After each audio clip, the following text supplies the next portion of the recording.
Hello, everyone, and welcome to a brand new season of the People's Court. We hope that you are doing well during these uncertain times and that you and yours are happy, healthy, and safe. Due to the pandemic, we here at the People's Court are practicing social distancing.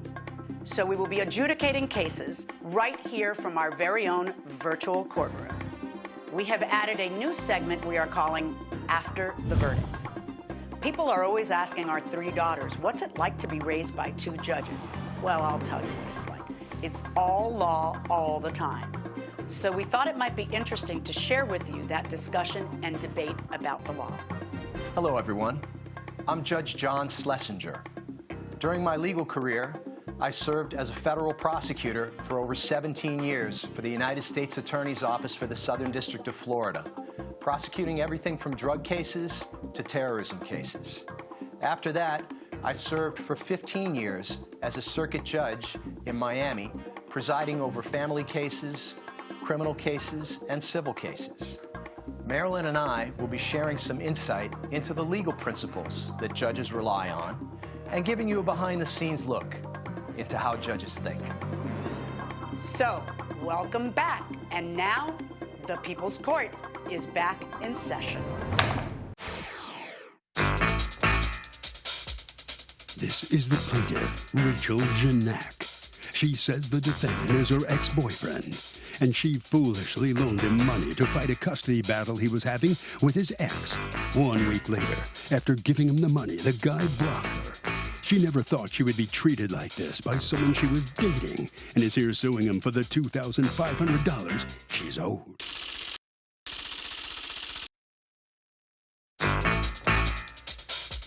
This is the defendant, Eric Jensen. He says the plaintiff gave him the money and told him he didn't have to pay it back. After she gave him the money, she started acting very strangely, and things became weird between them, and he split up with her. Now she's mad at him. She's being spiteful. That's the only reason she's suing him for the gift she gave him. He's accused of dissing an ex.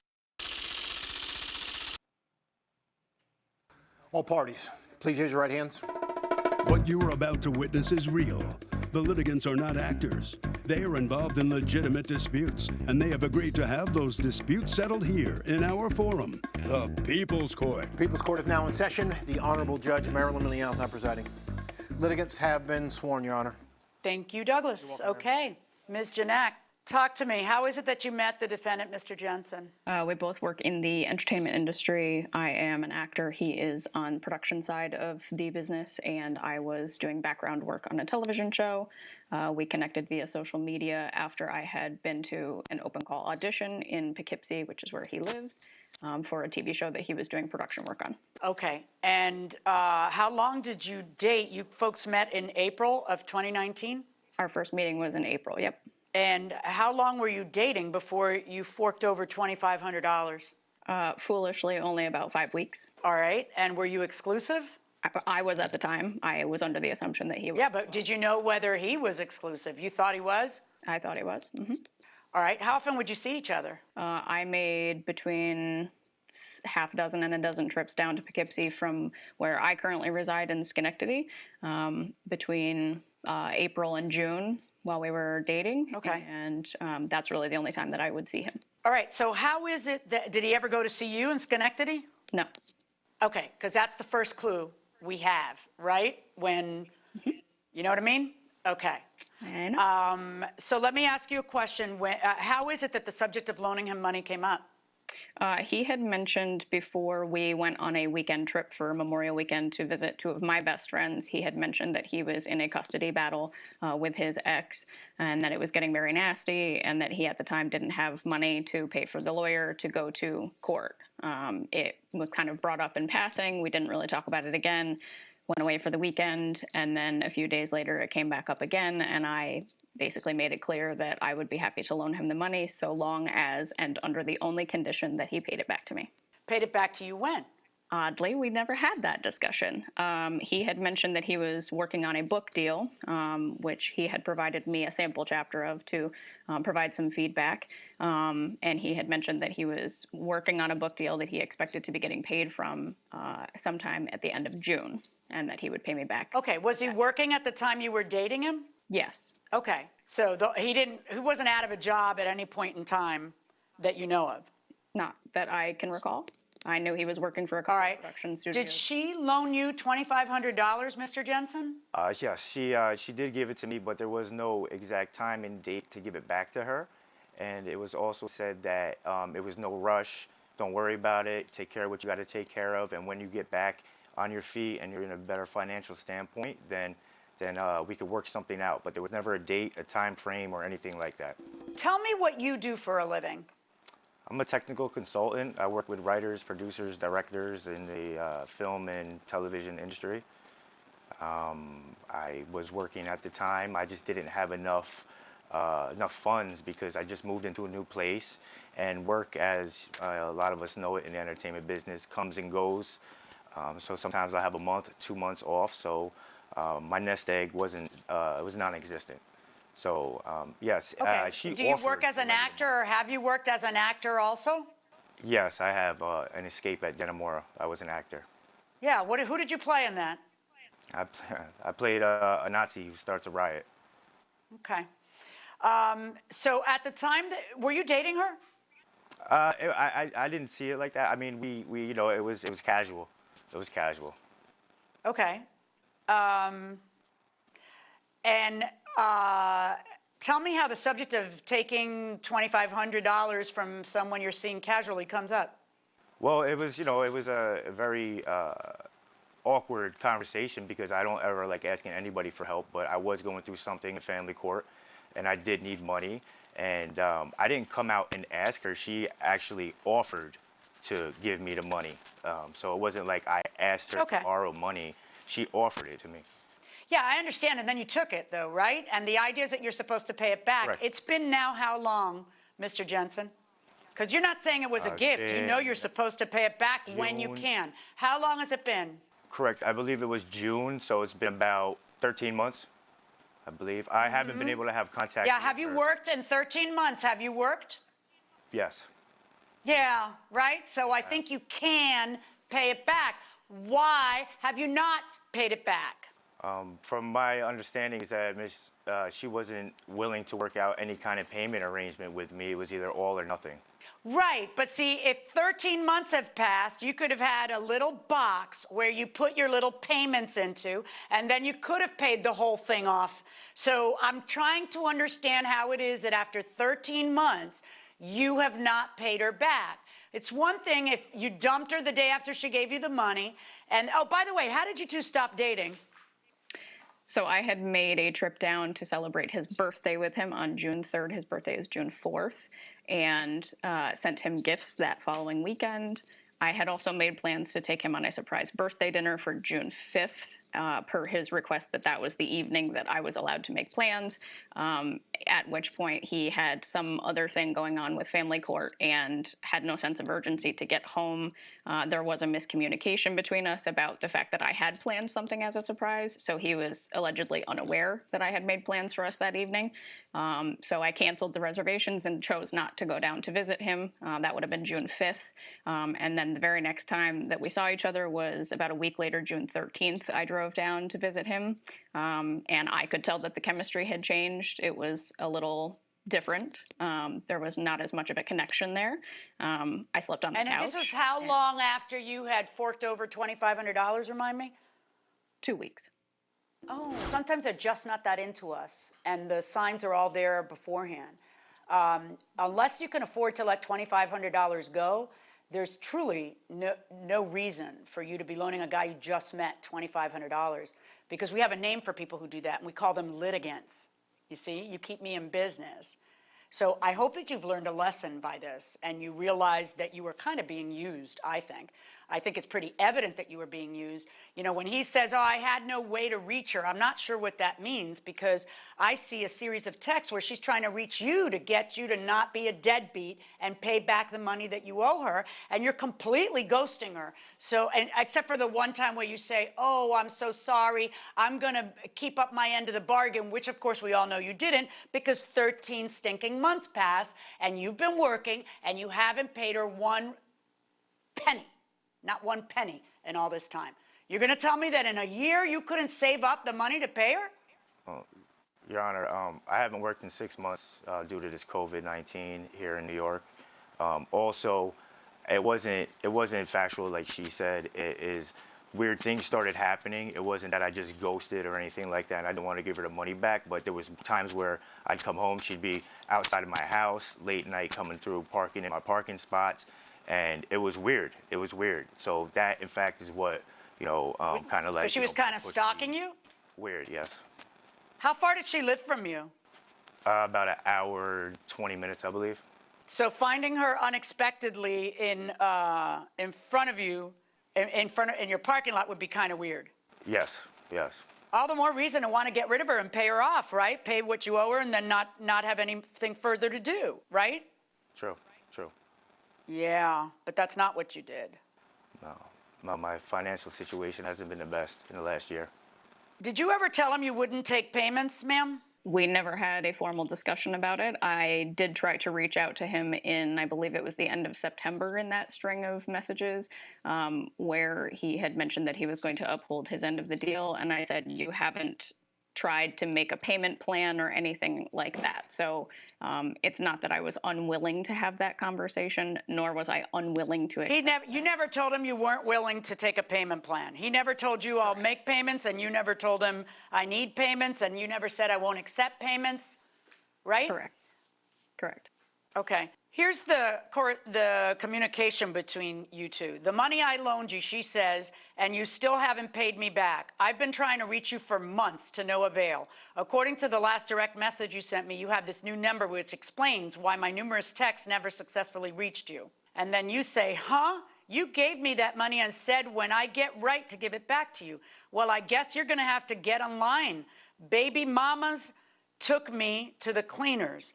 And still dealing with the IRS, lost my condo and got into a really bad car accident 2 months ago, so we can work something out, but honestly, I don't have anything right now. To which she responds, and you said you were getting a check from your book a month ago. A month later, bro, it's been almost 9 months later. You've been flat out ignoring me since basically your birthday, avoiding any discussion about it. You could have hit me with a payment plan for God's sake. Where is it that she says that she won't take a payment plan? Because truly, it's just starting to look like you're the deadbeat I thought you were. I am finding in favor of the plaintiff. And let me tell you something. It breaks my heart to find in your favor. You and all the other people out there like you, who are usually the women, okay? Every once in 100, it'll be a man. And it does because I think you need a $2,500 lesson. But my obligation sitting here as a judge is to follow the law. And if it's a loan, it's a loan. And so long as I find that all this time has passed and somehow he lies and says that you wouldn't take a payment plan when I can see in the text that you never said that he just doesn't feel like paying you a penny, then if it walks like a duck, quacks like a duck, it's a duck.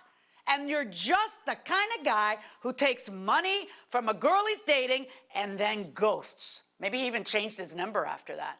I don't know. But it is inexcusable that you haven't paid a single penny in 13 months. And I find that you can have paid in these 13 months. Verdict for the plaintiff.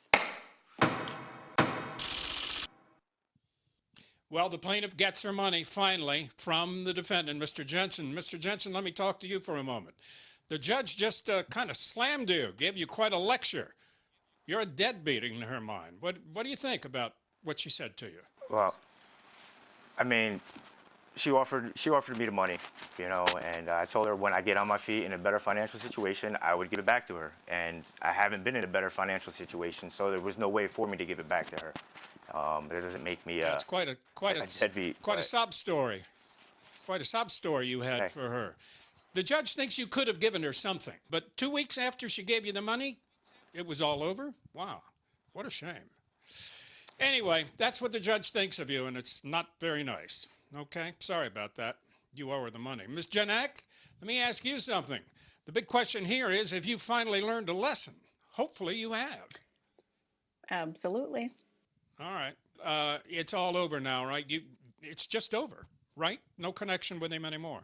Is that right? That's correct. Absolutely. I mean, I've definitely I've definitely taken the judge's words to heart, and I've had 13 months to learn that lesson on my own, and then she just reinforced it. So, Do you feel like a fool?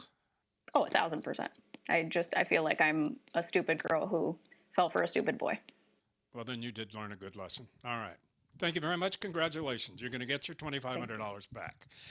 Okay, now let's join Judge Millian and Judge John, her husband, for another session of After the Verdict. Here they are. Marilyn, you sounded a little bit exasperated, as if you've kind of heard this story before. Oh, you think? Yeah, this comes up a lot, and it almost always is the woman, and it frustrates me as a woman. And it's just, people do things for love, and that's fine. But if somebody you just met is hitting you up for money, that's a pretty clear signal that he doesn't really care. Because if he did, he would leave that little part of his life out of it. And certainly as a judge, you're always a little bit more impressed when somebody's making an effort. It's like, well, yeah, you're kind of down on your luck. Maybe COVID's hurt, or you haven't had as much work as you normally have. But you expect people to say, here, let me give you something. Let's see if we can get the ball rolling. Maybe we can make a payment plan. And when you don't see any of that, it's tough. Right. And in cases in the criminal courts where restitution is owed, for example, I would sometimes look at people and say, look, this restitution has to be made to make the victim of this incident or this crime whole. And that means you can't have unnecessary luxuries like a cell phone. Right. Air conditioning. Well, air conditioning in Florida is a necessity. But that's the thing, because the crux of this case is, he says, oh, when I got back on my feet is when I'd pay her. No, what he said to her exactly was, I'll pay you as soon as I can. Right. Well, as soon as you can doesn't mean that you have, the next 5 decades to pay her back. That's a gift. That's not a loan. 13 months is a long time. Plenty of time. I don't think the bank would be amused. No, exactly. exactly. Pay them in that Plenty of time. And it's just inexcusable that he's paid zero to her. He just thought he'd just get rid of her. Well, here's hoping she learned her lesson. And others do too. Right.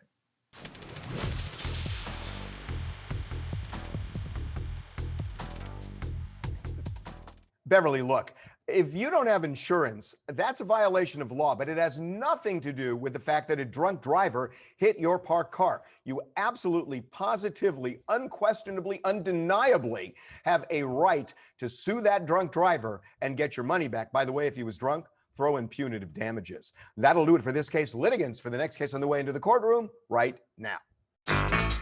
These are the plaintiffs, Pete and Jennifer. Pete says he and his girlfriend Jennifer were moving in together, and they hired the defendant to move their 2 apartments into their new place. Unfortunately, he broke numerous things. Dented walls, broke a door, and the defendant refuses to reimburse them for the $4,251.39 they're owed. That's why they're suing him. This is the defendant, Allah Harrison. He says the only mishap his movers had on this job was a slightly scratched wall, which he offered to take care of with the plaintiffs, but they refused. He claims the plaintiffs are lying about these damages in order to extort money from him. He's accused of wrecking the joints. The defendant has filed a countersuit for $1,115.86, the balance due on the moves. All parties, please raise your right hand. Welcome back to the People's Court. Next case on the docket. The plaintiffs hired a moving company, and they say this company damaged their stuff something awful. Now, the defendant is saying the plaintiffs are trying to extort them for things they didn't do. It's the case of, you don't move me. Okay, Pete and Jennifer, you guys decided to move in together, move from your respective apartments, and move into a joint apartment, and you hired the defendant's company to do the move, correct? Let me talk to you, Pete, directly, because I think, according to you, you had hired them before, right? I hired them to move me from my apartment in West Hollywood to the new home in Malibu on the 1st of December. And then I subsequently hired them to move my girlfriend Jennifer on the 22nd of December from her home in Burbank to this home in Malibu. Right, but you had hired that company years earlier. Is that right? I think at several years before, I believe. Okay, and were you happy with your experience several years before? Yes. All right. So you hire them, and when do you first realize that damage has happened? Let's talk When they about were your moving move. me- Was there anything, let's first talk about your move. Was there anything damaged in your move? Yes, in my move, there was a chip taken from a wall as they moved things in, I guess. And then there was some heavy damage to the frame of the door that leads from the garage into the home. In addition to that, they also but broke this a is this in the ceramic new vase. home? This is in the new home. Okay, did you see them damage it? I did not see them actually damage it. I noticed the damage while they were moving and pointed the damage out to them, both to the garage frame and to the chip in the wall. And you As well pointed as that the out vase. to who? To the movers that were here. I think a person named Alex, and I think another person, I think his name was Evgard, or no, it was Eugene. I think his name was Okay. Eugene. They also broke a ceramic Okay. vase moving from my apartment. They broke it at the apartment as they moved from my apartment to Malibu. Do you have a picture of the ceramic vase? I don't know. It smashed into pieces, and I Okay. didn't take Do pictures you of have it at the time. Alex, Mr. How do I pronounce your name? Harishan? Christian. Harishan. Do you have? You weren't You're the owner of the company, correct? Yes, correct. Were you physically on the scene during the moves or no? No, I was not. All right. This gentleman he's referring to named Alex, is he a witness? Do you have him here to testify? Yes, he is here with me. Okay. Can I talk to him? Yes, of course. Okay.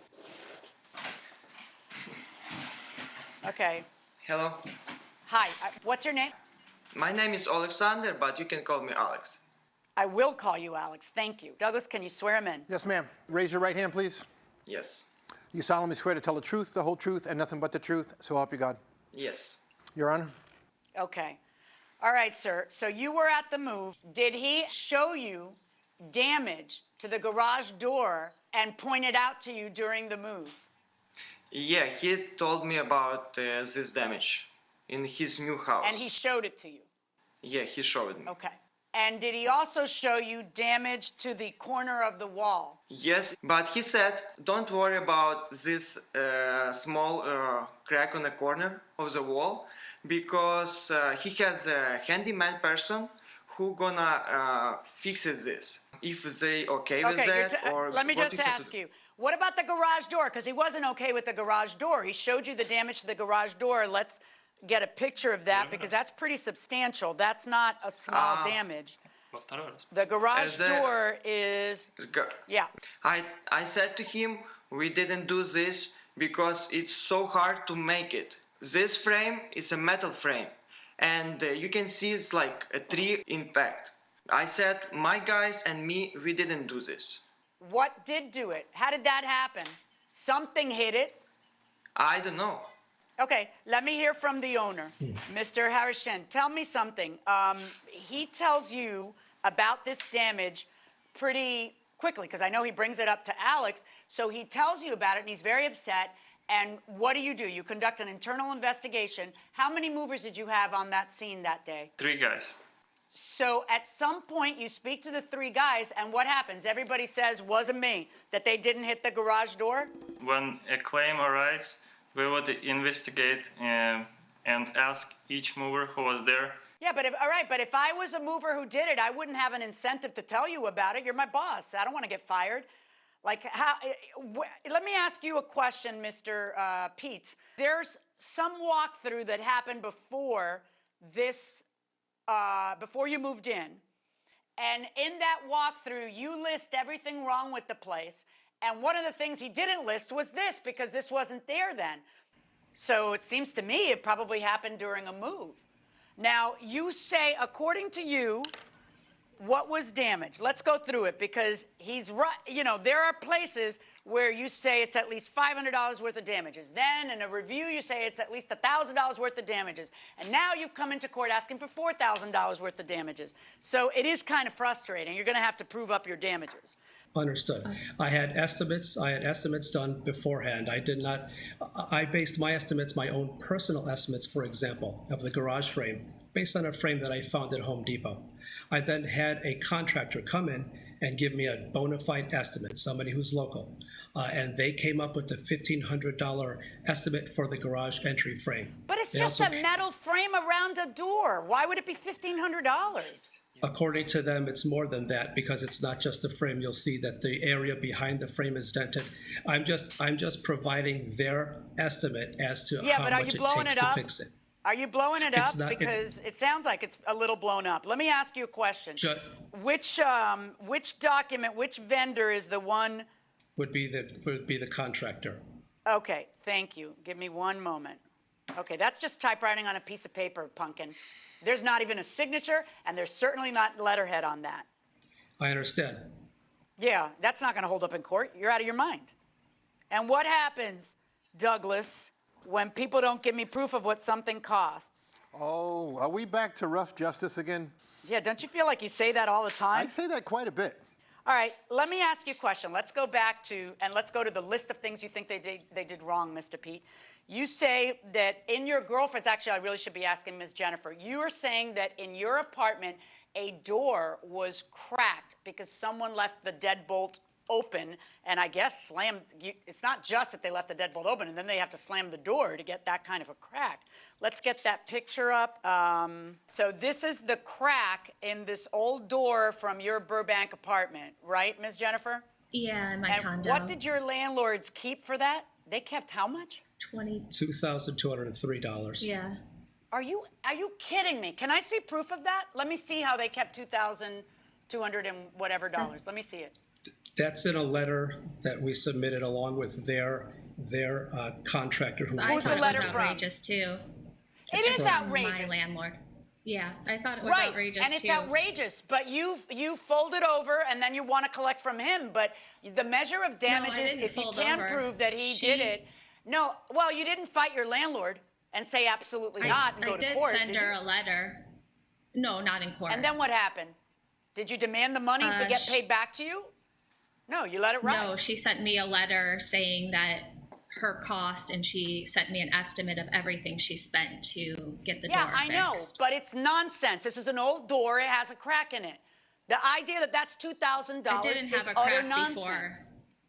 It didn't have a crack. No, we're not talking about that. We're talking about whether the door's worth $2,000, if you could prove they did it. You understand?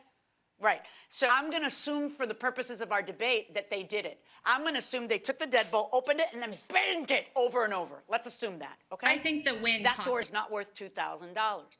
And when you go to court, you're entitled to reasonable damages, not damages that are made up by another landlord, you know, that are completely in the stratosphere. It's insanity.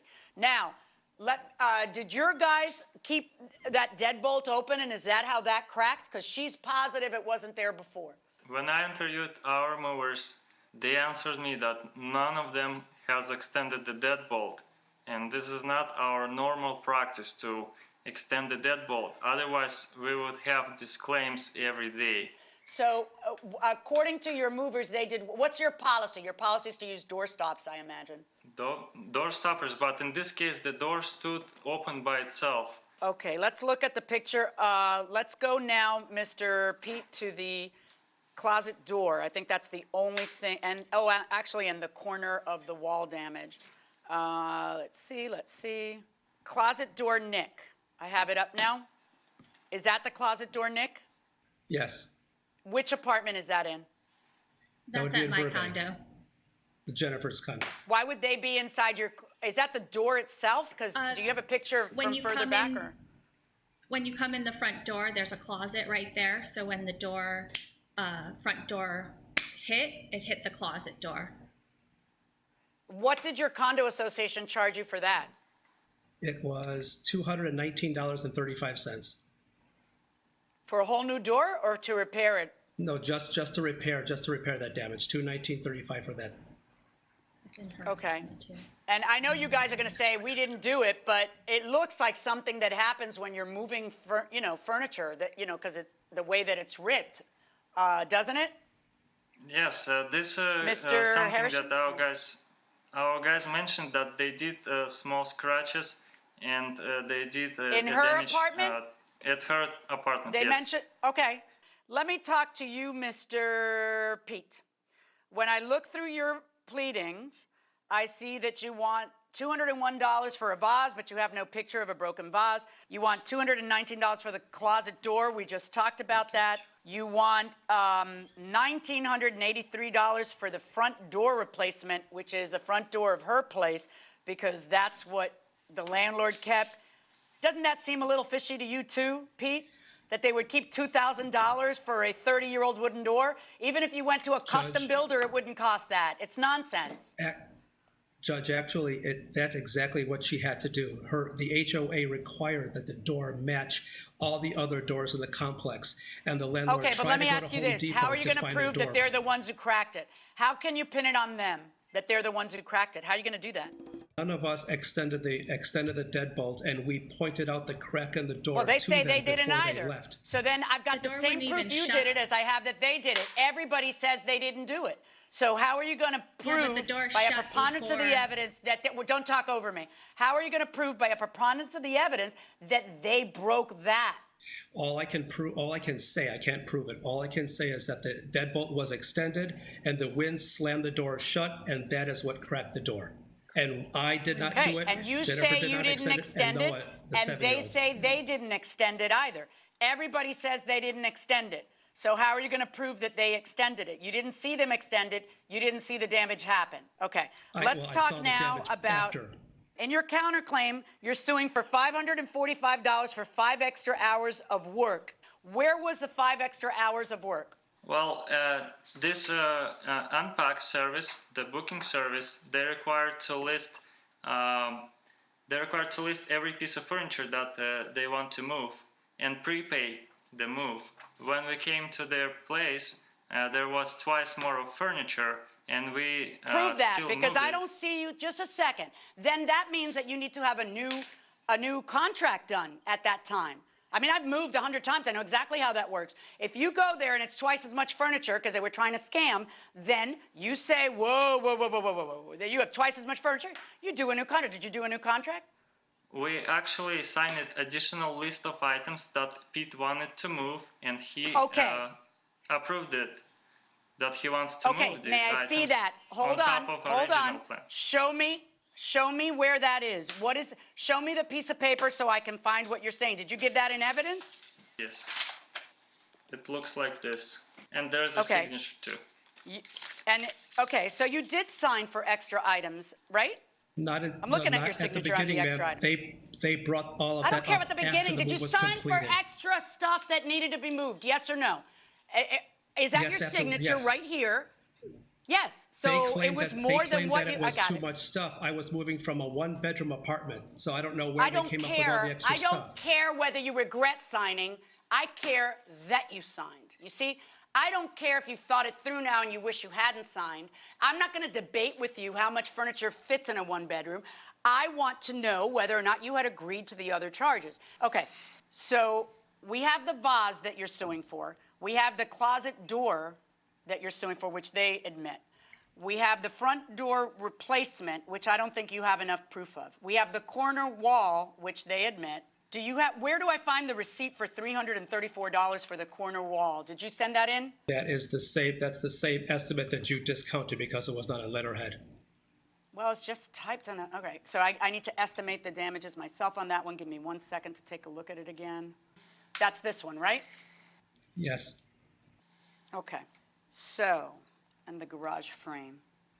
You know, I don't know, when you say we didn't do it, I don't know what else but a major move would do it. He's got the evidence where he never listed that as a problem with the place. I'm just finding it really hard to believe that that doesn't happen during a move. I think they've proven that that happened during a move. I just also don't think that the metal framing around it would be $1,983. I think that amount is ridiculous. I am going to estimate what I think is appropriate for that. And so I find that there's $919.35 in damages. But on the counterclaim, we have to talk about the counterclaim, okay? So there's extra moving that you did authorize. Did you ever bill him for the extra hours that you're talking about, that $545? Did you ever bill him for those extra hours? We tried to bill him through Unpack service. That's what we're supposed to do by the agreement with Unpack website. And they refused to cover these hours because... They refused the whole thing, right. Go ahead.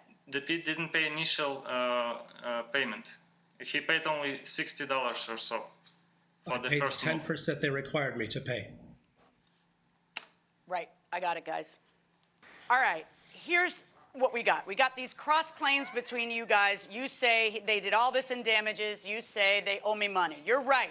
They owe you money, and you're right. I am finding in your favor in some of the damages. When I add up the money that you know you haven't paid for the move, it's $1,115.86. That's what you are still owed. But when I add up the damages that I believe they should be compensated for, I come up with $919.35. So when I deduct that from the money they owe you, I find that on these cross claims, there will be a net judgment in favor of the defendant in the amount of $196.50. That is my judgment. Good luck, folks. Thank you, Your Honor. So let's talk to Pete and Jennifer, the plaintiffs in this case. You know, you were suing for $4,200. What do you think about the judge's decision? Not Obviously, happy. We're not pleased, just because I didn't have something on letterhead doesn't mean that the estimate is valid. And as I pointed out during the proceedings, the deadbolt did not get extended by itself. It was extended by them. The wind slammed the door shut, and it caused the damage.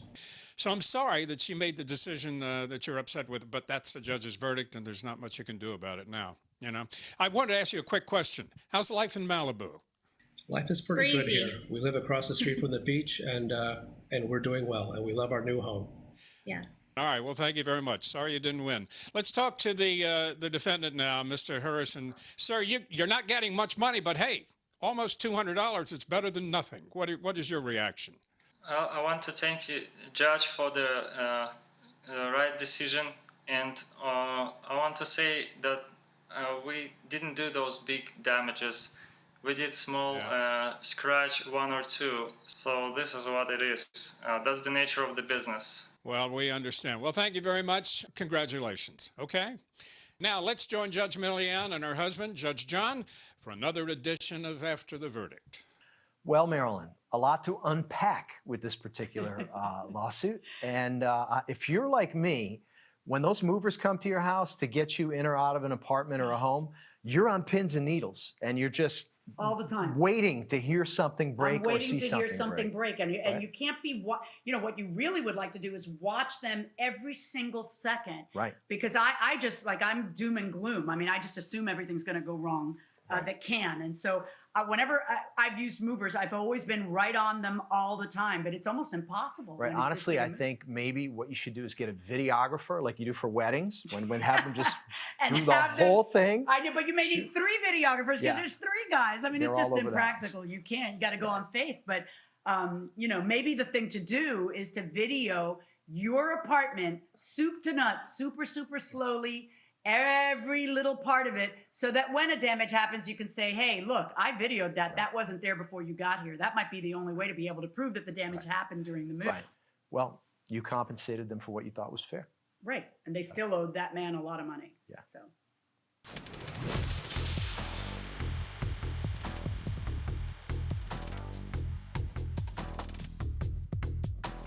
So, Tola, I have to tell you, this is a little bit tricky. Number one, you need to tell your ex. Give your ex a date certain. Pick your mail up by a certain date or else. Give him a reasonable amount of time.